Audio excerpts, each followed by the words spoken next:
The disciple who didn't come to the feast. Luke chapter 14:15-27. The parable of the Great Banquet is a message that Jesus' disciples should hear. As followers of Jesus who have been enamored by buying fields and cattle and getting married, we have instead become his wounded fingers. Jesus says, fields, cattle, and marriage are important, but when you're called, drop everything and come to me. That is the daily cross that Jesus' disciples must bear. Those who bear the cross in their daily lives are the true disciples of Jesus. Context of the text. The main topic of this passage is Jesus' invitation. Jesus was invited to a dinner at the house of a Pharisee. There, Jesus healed a sick person and spoke about humility. Luke chapter 14:11. Jesus said that if a banquet is prepared, the poor and the disabled should also be invited, even if they cannot immediately repay the favor. Jesus emphasized that God, who sees everything, will repay them all on the last day. Luke chapter 14:12 ff. Then, someone who was sitting beside Jesus said that blessed are those who eat bread in the kingdom of God. v. 15. Hearing this, Jesus spoke a parable in this passage. 3 invited groups. Who are the people who eat bread in God's kingdom? In this parable, there are 3 groups of people who eat bread. The first group is the formally invited group to the banquet. Specifically, they are the people who own land, have cattle, and are married. The second group consists of the poor and physically disabled, those who are marginalized and excluded. The third group includes anyone who is not part of the first or second group, such as those who are just passing by. If we look at the front and back of the text, we can see more detailed descriptions of each group. The first group, who were formally invited, are naturally the people closest to the host. The Pharisees, who invited Jesus to dinner, belong to the first group. Jerusalem, where Jesus lamented that the prophets were killed, and the fig tree that didn't bear fruit also belong to this group. The second group includes the woman who was bent over for 18 years and was healed by Jesus, as well as the man with dropsy, whose body was swollen like the person who fell into the water in Luke chapter 14. The third group refers to everyone else who doesn't fit into the first or second group, including all the tax collectors and sinners mentioned in Luke chapter 15. It's important to know which group we belong to. If we think we belong to the first group, verse the 24th of May make us feel uneasy. Jesus says, "For I tell you, none of those men who were invited shall taste my banquet." This means that the first group, who rejected the invitation, will not taste the banquet.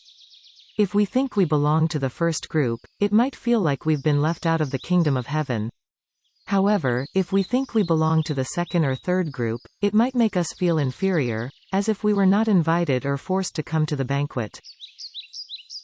The first group to hear Jesus' parable. Which group did Jesus use the parable of the banquet invitation for? He wanted the first group to hear the parable. The second and third groups ended up receiving the feast, but upon closer examination of the parable, it becomes clear that the second and third groups were obligated to attend the feast and were guaranteed a spot. In contrast, the first group, who were formally invited, chose not to attend and became a problem. Jesus wants to provide a feast and bread for everyone in the kingdom of God. The statement in verse 15, "Blessed is the one who will eat bread in the kingdom of God," is true. If the issue is whether or not to eat bread, then wouldn't the group that refuses to eat bread be the problem? The first group is the group that Jesus officially invited. They are close to Jesus and know him well. Guests are usually family or neighbors. It is rare to invite someone you don't know to a feast. It's like sending a wedding invitation to your relatives, but they don't come. You announce a funeral, but the person who must come doesn't show up. People who should be the first to come and share joy or sadness with you don't appear. These are the people who belong to the first group. Parents have no finger that doesn't hurt when bitten by their 10 fingers children. People in the first group are like Jesus' own fingers that hurt him. Jesus tells the parable in the text to people who are closest to him, his disciples, but who hurt his heart, in other words, the people in the first group. If you are a follower of Jesus, Take a look at what those who follow Jesus, those who have received his invitation, are doing. They buy fields, they buy cows, and they even get married. Because of these things, they were not able to respond readily to the Lord's call. After giving the parable in this passage, Jesus describes the appearance and qualifications of those who follow him as if painting a picture.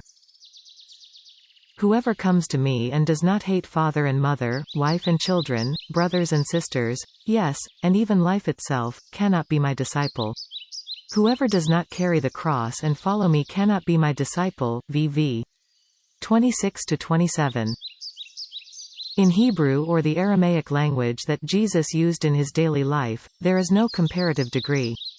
The text uses the word, hate, to convey a strong and definite feeling that one must hate their own life, but a more accurate translation would be, if anyone comes to me and does not hate his father and mother, his wife and children, his brothers and sisters, yes, even his own life, he cannot be my disciple.